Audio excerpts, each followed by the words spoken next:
If you are spending hours creating your content, your online marketing, your Instagram, your emails, maybe blogging, you have your own podcast or you guest on podcasts, and it's not leading to any clients or sales, and it's feeling like a huge waste of your time and energy, and you are ready to just throw in the towel, this is the episode for you, because I am going to explain how to find the gap in your content marketing strategy that is preventing you from getting those clients and sales. Welcome back to From Content to Clients. This is Sydney O'Brien, and I think this is episode 138 or something like that. And I wanted to talk about a very common frustration that I am seeing and hearing online and from clients. I had several strategy calls last month where the people in different industries doing different types of work, but they were kind of experiencing the same problem in that they felt like they were putting so much time and energy into creating more and more content,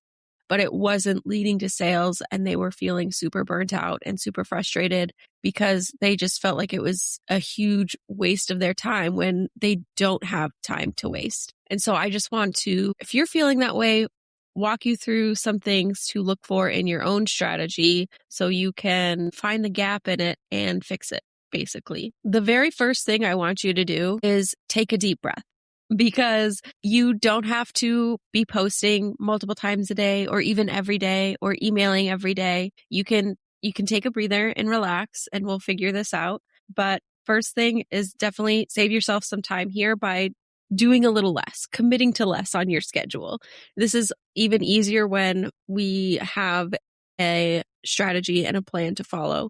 But first things first, take a deep breath, because usually the problem isn't in your content, it's in the strategy of your content. And what I mean by that is a lot of the time we will optimize content for vanity metrics instead of actionable metrics. So we will look to creating the posts that get the most views or the most likes instead of the most discovery calls, or maybe we're spending time on the design for our newsletters instead of focusing on, those click-through ratios or, again, sales and discovery calls. And I completely understand why. And it's something I think everyone has done, and myself included, where it feels like I said, like you're spending so much time on this, and it is, if you're not seeing those numbers, it feels like a waste. And when you start seeing, high open numbers on your emails, high podcast downloads, high views or likes on your Instagram posts, it feels really good and really validating, and it makes it so it feels like that time and effort you put into it did something, right? You feel really productive after that. But if those opens and likes and comments don't turn into sales, how productive really was it? Two of the strategy calls I had last week, people saw success from a certain type of post that they shared on Instagram and then spent time recreating it in different ways, which is great. We love repurposing. But the thing is, they were chasing the vanity metrics, and yes, they were getting more views and more likes on those posts, but it wasn't leading to anything that was helpful for their business because it was optimized for Instagram and not their business. One person, it was those kind of hot take posts, which again, people eat that up online, right? Anytime there's a hot take or any kind of drama, like, yes, of course, that's going to get engagement because we are all incredibly nosy. But a lot of the time, and what this person was seeing was that it unfortunately led to a lot of distrust within her actual ideal followers. So while it was somewhat related to their business, people didn't really see it as professional, and only talking about the negative things did not create the trust that was needed in order to continue to bring people down their buyer journey. So they actually felt comfortable investing with her. And the other person was trying to grow her account and sell something at the same time, which is totally possible, but she would share something on trial reels and it would get a lot of likes, but no follows, no sales. But because it got a lot of likes, she kept repurposing that content over and over, doing the same thing, trying to get those likes to turn into follows and sales, which it makes sense. Like you see the likes, something good is going on there for it to get that attention, but it's not the thing you want. So while she was feeling productive and successful because she was sharing these trial reels that were getting, tens of thousands of views, thousands of likes, and that was really great, continuing to do the same thing and share that same kind of content without optimizing for the actual goal in mind, which would be, again, the followers and sales, that ends up being the real time waste, unfortunately. And I know none of you have any time to waste. So let's talk about the things to look into before we create that next piece of content. And the very first thing would be knowing the goal of each. Is this piece of content, warming up your audience? Is it meant to nurture? Is it meant to build trust? Is it meant to get engagement and start conversation?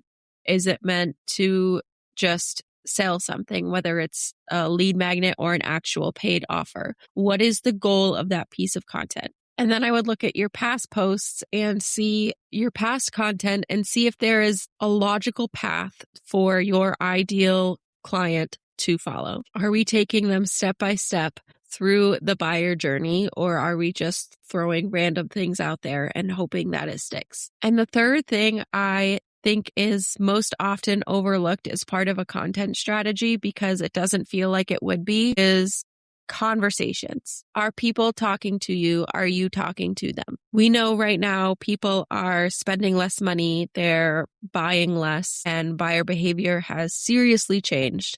The one thing that has made a huge difference for me and the people that I work with is having conversations with their followers, with the people on their email list, with their podcast listeners. Having those one-on-one conversations makes a huge difference when it comes to actual conversions. And not only conversions, it helps you understand your audience better so you can, help them with whatever service you're providing, as well as gives you an insight into how you should be messaging and positioning and, marketing your offers. So it is the obvious solution for the people that need your help the most. Those are the top 3 things that I see as gaps in people's content marketing strategy. And once you are able to identify that gap and close it, you spend a lot less time on marketing in general, which is always nice because I know you have other things you would rather be doing.